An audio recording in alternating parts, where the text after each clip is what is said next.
లేరని ఆకాశానికి చెప్పని ఈ రక్తాక్షర లేఖని ఇప్పుడే పంపని అన్నం పుణ్యం ఎరగని మా సీమకిరా రమ్మని ఆహ్వానం అందించని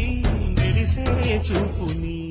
తొలగింది ముప్పు అని నీలి మప్పు మనసారా నవ్వని